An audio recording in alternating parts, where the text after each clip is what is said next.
What is up, guys? We are live here with Pro Play Games at our final Premier Online tournament. This is the final webcam tournament of the season, right before the Invitational for Bandai. So the top 8 players from the, I believe, 4 different webcam tournaments are going to be invited to an invite-only invitational taking place October 16th, I believe, and it's going to be playing with Set 11. So this was technically the last major tournament pre Set 11 and pre Vegex Errata. So Vegex Errata, or the Bibbidi Errata, was still in the still regular, so we weren't playing with an errata, so Vegex still at full power and no Set 11 essentially. We had 128 people sign up, but only 124 play. Regardless, 124 playing members is actually the largest webcam tournament to date. The only larger tournament was Gen Con Untapped tournaments, but as for webcam tournaments, this has been the largest one among all the other TOs. So shout out to everyone who competed, shout out to everyone who watched. Let's get right into it. First, top 16 players. We had first place Brandon, second place Nicholas, third place Joseph, fourth place Michael, fifth place Ivo, sixth place John, seventh place Esteban, eighth place Anthony, ninth place Neil, 10th place Eric, 11th place Mashhood, 12th place Jarrett, 13th Jonathan, 14th Eon, 15th Josh Booty, and 16th place Justin Rios. So it's a pretty big top cut, of course, because there was a large amount of people, so we went all the way down to top 16. Now, without further ado, let's go over the decks. Now, before we get into each individual list, it's very important that we see the top 16 spread. Of course, we had 4 Vegex, no surprise. This is kind of like their last ovation, or last stand, pretty much, until Bibbidi kind of gets nerfed, even though the deck will still be around, most likely not as oppressive. Sun Gohan with 2 copies, Invoker with 2 copies, Cell Surge with 2 copies. The only big or newcomer here is the Cell Surge at 2 copies. That's huge. Being the second most popular deck in a way was really interesting to see in the top 16. And then we had the one-ofs, right? The Gotenks, which we haven't seen appear in a lot of top cuts. Clash Q, which hasn't been around too consistently. And then the Zamasu, which we've seen a lot more top cut slots on Zamasu. Interesting to see it fall down. And then Baby Vegeta out of nowhere really has been super off the map. AOD, which is obviously still a very powerful deck, pretty much all constructed from one set. And the Lonely Android 21 also out of nowhere with the anniversary box support. Apparently it was enough to catapult one into top 16. Now, before the top 16 list, please make sure you guys check out our Patreon. We have a lot of competitive content on there. That's where the majority of our Dragon Ball Super content goes, and it's very competitively tailored if you really want to do well at the card game and in large events just like this. Now, without further ado, let's get into the list. In first place, after Swiss, which a thing to note, this was a Swiss and this was a best of 1 tournament, was Cell Surge. And we haven't seen Cell Surge, honestly. It's been almost non-existent for the entirety of the format. We did see it at the beginning of Set 10 back in the PBG Online events. We saw Amani Edwards take the first Set 10 tournament with this because of the powerful Cell, the Dark Parasite. He was playing a little bit different version, though, with Successor. Then we saw it evolve into what became Hayden's Cell Surge deck, which he incorporated, was the first to incorporate the Frieza Dark Infestation. We saw some success there, and then now finally popping up all the way at the end of Set 10 meta, we see it finally evolve with some new key pieces like Vegeta, Resolute, Agent of Destruction. Now, this was a unique take because, of course, it's playing the Frieza Xeno chain, but it's also playing cards like Dodoria, the Cold-Blooded, which we haven't really seen too much of at all. The Vegeta that I just went over from the Agent of Destruction anniversary box, and cards like Fuse Zamasu, Deity's Wrath. As you can see, it's got a lot of hand destruction elements in this deck as well, including the Ribrianne, the Krillin and Android 18, the Fuse Zamasu, Deity's Wrath as well, and of course some Cell's Earth Destroying Kamehamehas. And of course the crit cards are technically also hand destruction as well. So shout out to Brandon once again going undefeated. He beat some pretty tough matchups. He beat Gohan in the final round, which is a pretty hard matchup. Of course, we've seen how that goes in the anime. And then Vegex and Justin Rios, I believe, round number 5. Second place was Nicholas Morris with his Vegex list, and this one pretty traditional, nothing too crazy. Of course, playing the Vegex line here, the 6, the 7. He is playing a Vegeta demonstration of might, which is a little bit unique, but he is, of course, playing the revived Ravager, which some lists do play and some don't. We've seen Andrew Duvall's, for example, version, which a lot of people have kind of mainstreamed after his early success in the format with, but also differs with some of the other versions that are out there, like Justin Rios's primarily, which we'll see at the end of this, that doesn't really focus on, revived Ravager and just wants to save its overroam for one card. So other than that, Kotsukai's in the main, of course, it's the best of one. One big thing that does stand out to me is the Son Goku The Adventure Begins, along with the 4-star balls. I don't think any builds are really playing that engine, as well as the one-dimensional Banisher Fu and the Secret Identity Masked Saiyan, though this is a card that you see splashed in a lot of different decks, especially to combat the boogeyman of the format, Ubuni. You don't traditionally see this in a Vegex deck. So other than that, everything else seemed kind of standard, but this was a pretty unique deck given those choices that he made in those specific slots, especially the Son Goku Adventure Begins. Joseph Campbell was our third place finisher with, you guessed it, Vegex, taking a second and third place finish to the first place Cell Surge. Now this one, we can see that he is playing the chain, which revolves around the Black Masked Saiyan Splintering Mind, of course with the Vegeta reluctant reinforcements able to get it. So you can see the small differences and changes, though Vegex does normally have a lot of overlapping cards. He did choose to go with the Dark Power Black Masked Saiyan, which can be very strong in the mirror match, especially in best of ones, and with my personal experience, this card puts a silver bullet into a lot of different decks, so I like that choice. The 1 max power Kamehameha, probably for Shenron, and to have a negate against the Son Gohan decks, and then double Protector of the Peace, triple Kotsukai this time. And the other notable is the 1 Mira Creator Absorbed and the Fu Shrouded of Mystery, and his secret rare go-to being the SS4 Gogeta Peerless Fusion. And honestly, I don't know about you guys, but this card has lost me more games than it's won me, but it looks like it did the job for Joseph in this tournament, so shout out to him. Also, another big overwhelm here, playing the Desperate Onslaught Bardock, which I gotta give it to him. People probably don't see this coming at all, so this must have caught a lot of people off guard. As a free overwhelm, it has critical, and your opponent really can't block for the rest of the turn, so that's pretty cool. Dropping down to number 4, this was actually our finals matchup in the final round, and he did lose to the Cell Surge deck, having those shocking death balls, unfortunately, but Son Gohan solidifying a top 4 placing with Michael Cooper's version, incorporating some pretty unique choices like the Dormant Potential Unleashed in the main board.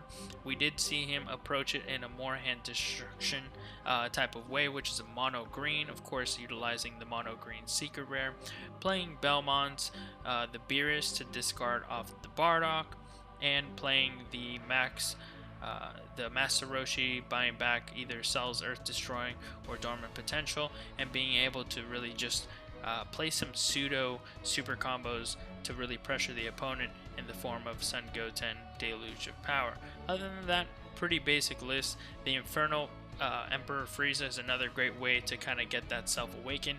He did, by the way, note play 16 different self-awakeners, all these taking a life to do their abilities, so that's pretty unique, and being able to get them down for cheap and maybe get some utility past the self-awakening with the Belmont seemed really interesting and worked really well for him for the majority of the day, only dropping 1 game to the Cell Surge player. 5th place was Ivo Stradman with his Fuse Zamasu list. I believe this was the only blue deck or mono blue deck or Fuse Zamasu deck period in the top 16, so he did play something unique here as well. We've been seeing a lot of deviations from what we've seen at the normal list. God Slicing Black Kamehameha making its way into the main board, the Android 18 Also, Never Ending Energy, as well as the SS Rose Goku Black Inviting the Darkness, which is really interesting because you can actually use the Goku Black Lofty Explorations to kind of evolve over it. And other than that, everything else was pretty cut and dry for the most part.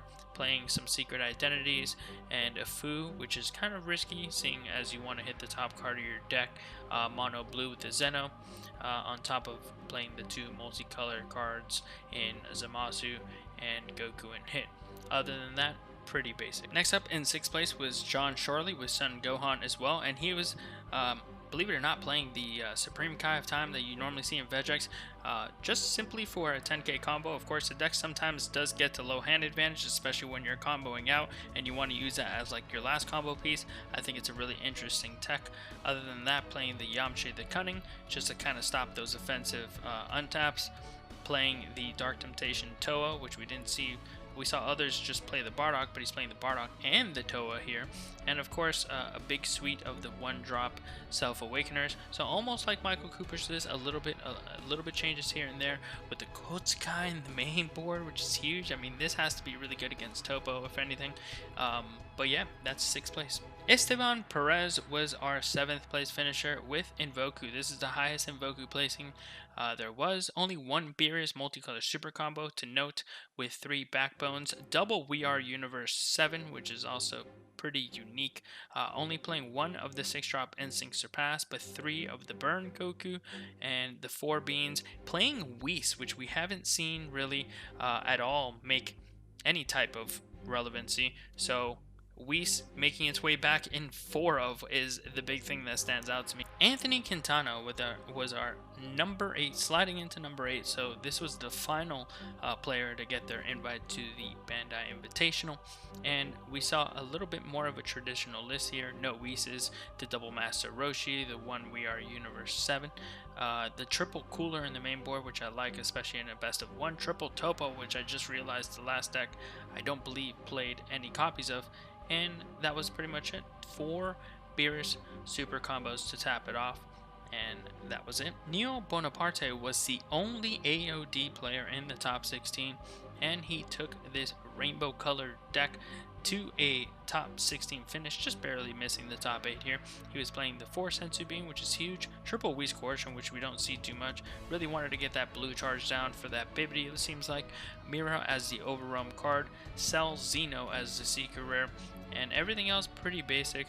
Oh, 1 Belmont does stand out to me, but it seems pretty good to get rid of the Turtles off the board so you can play a second, and of course 4 of the Unison, which is really damn good in the deck, and that pretty much caps it off. Sliding in 10th place was Clash Cube. Clash Cube is something that I felt like was very powerful, very reminiscent of the set 10 Goku, but I felt like the double strike on the backside was extremely powerful, especially with getting rid of Unisons and keeping him in check, and then the front side being able to cycle more than usual, and of course the burst that you know and love Green Goku to normally do, the set 10 version. Now, this was featuring the Metacooler Unison, which we haven't seen too much of, only 2 copies though. It seems like he was playing a pretty wide array of cards, 1, 2, 3 copies of, nothing really that he maxed out on. He still is playing the reanimation package with to save a helpful future and Maiden Transformation, so he had a lot of that hand destruction that Green is usually known for, along with the Super 17 Power Distilled.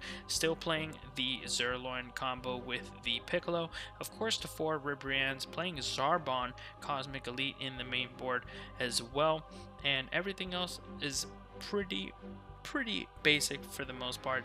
Was notably playing 1 Dr. Gero super combo and 3 of the Android 18 Dr. Gero, probably to be able to dump a Goku Saiyan Instincts or something of the like. Remember, you can't discard that Goku with the leader. So you either have to burst it away, or I guess you can foolish it with that, or like combo it from your hand. But other than that, pretty cool list, and I think props to him for taking Clash Q, which is not something that you normally see people play at a high level event like this. In 11th place, Baby Vegeta. Baby Vegeta is a card we have not seen in a while, or a deck that we haven't seen in a while. So shout out to Mash Hood here for bringing that to a top 16 finish. That's huge. So Baby Vegeta, we haven't seen this in a minute. So honestly, he is playing the new Baby Vegeta promo, which is pretty unique. I even thought, hey, does this bring any value to the deck? And it seems like Masha did agree it did. So he was playing that, of course, playing the Heartfelt Plea along with the Grade 8 Baby Chain, and playing Janemba Secret Rare. And of course, because you're red and yellow, you have a lot of good stoppers in the form of Flying Nimbus, Topo, Crusher Ball, and things of the like. Playing even a Swift Retaliation Cooler to kind of make sure that he has the little Wombo combo going on with Heartfelt Plea in the pan, and make sure that there's no interruptions whatsoever. And of course, the basic Baby Chain. So wow, this is a big refresher to see, and shout out to Masher for taking this. This is a throwback for sure. Jared Grimes was our 12th place finisher with Android 21. Yeah, we saw a lot of unique stuff here slide into the top 16, and I'm super excited about it. He was playing one of the Metacooler Terrifying Horde. Though his leader's not green, he wasn't able to get maximum utility out of this, but I guess it still worked well for him. And then playing the Might of the Red Ribbon Army along with the Restorations. Honestly, I thought Restoration was a card that would be better suited for the other Android 21 leader, but it looks like he fitted into this Android 21 leader, which honestly is not the most one or common one that you see out there. So shout out to him for making it with this one. Usually, traditionally, this is the much more aggressive version. Of course, playing the Android 16 and New Start for almost free. I guess being able to ramp yourself is pretty damn good as well. Of course, taking advantage of the second anniversary pack card that the deck was kind of given to boost its power level. So great to see nice unique decks like Android 21 coming out there, just playing what you like, being really good in it, and getting there. Shout out to Jared Grimes on that one. Jonathan Torres in 13th place. This is our second Cell Surge deck, and this one almost a complete 180 from what we saw take first place. And not to say one build is necessarily better than the other, maybe the matchups went better for the other player, but this is something that we saw before at its first iteration when set 11 or set 10 was announced. We saw it with the, hey, this is a 9, this goes right into our Super 17 successor. This comes out for relatively cheap, especially when you sack off a Quick Sweep or one of the Android negates, which it doesn't seem like he's playing. And of course, still playing the little OG chain here that successor really thrives on. And then going into this bad boy over Android 17 can be catastrophic. So this is more of a completely different take on Cell, and honestly, shout out to him for making it that far with this version, to be honest, because it puts on a lot less pressure and it's more like mid-rangey. It usually can be susceptible to getting power creep from the other lines that the decks might see, but he managed to make it there, so shout out to him. In 14th place, Eon Hill, playing the Vegex deck one last time. We saw a triple Kotsukai here in the main board along with the Extinction attack. We saw the triple Power Burst, double Dark Power, Black Mass Hand in the main board also to kind of silver bullet those other decks. Other than that, we did see Hatchiyak. That's kind of like a interesting addition. And then the Mira Creator Absorb. This is the second time we see this in Vegex, opting for a smaller line, 2/2 of the 6-drop and 7-drop Vegex as well. In 15th place, Yellow finally makes his comeback. We saw a lot of Gotenks earlier in the format towards the middle as well, and then it kind of just fell off. We haven't been seeing Shin at all, and Gotenks here and there, very little though.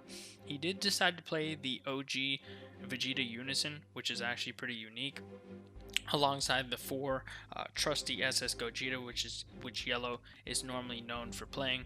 He was playing Giant Ball, Flying Nimbus to help stop some attacks, the Bardock, Father and Son, which is actually pretty unique, and of course he was playing the basic Gotenks line, the double Secret Identity, just to help hedge against the Obunis. Dimensional Banisher Fu, which we keep seeing time and time again. Really, a lot of players in this specific tournament just maining one copy. And then, of course, what Yellow's tried and true known for, the Vegeta's Final Flash, the Basil, the Bergamo, and the Great Ape. And the final top 16 participant, Justin Rio. So we've seen him have a lot of success with Vegex, notably at the Daylon Mac All-Stars Showdown, losing to Jordan Markle in the finals in a Vegex mirror match. Now, both decks, if you did watch that final, were very different. One being a 60 card, Andrew Duvall type mentality, where you're playing 60 cards, you're playing the Revived Ravager, you're getting some extra mills, as opposed to Justin Rio's type build, where you see a closer to 50 card deck. You're playing the Vegex Father-Son Bonds because you do have less cards. The chance of hitting this is much higher. You're playing a little bit different playstyle with less battle cards on board as well. And of course, he's playing the burn package here with the Reluctant Reinforcements into Black Splintering Mine, opting for the full-on package. He's playing also the other 7-drop. I don't believe he's playing the 6-drop that buys back a card from the warp. And other than that, double Kotsukai, double Protector, most likely there for the best of one. And triple Champa, really wants to resolve that Champa, as well as the Deadly Defender Regex, the 5-drop TP promo, which you don't see a lot of people play as well, which can be a house against a lot of specific types of decks. And that just about does it, guys. That is the breakdown of all the top 16 decks. Once again, if you guys want to see a more in-depth video about going over each one of the decks and kind of how it differs from the original list, and then kind of what to look forward to in set 11, what decks we feel like are going to stick around, which are going to fall off, and things like that, as far as like competitive deck profiles, set 11 is pretty much right around the corner. We're going to be getting our hands on the cards. We're going to be building a plethora of different brews, and it's going to be really exciting. We're going to be bringing back the battle series as well for set 11, like we did with set 10, and a lot of exciting things to come. So thank you guys again for watching the video. We hope you enjoyed it. Till next time, we're out.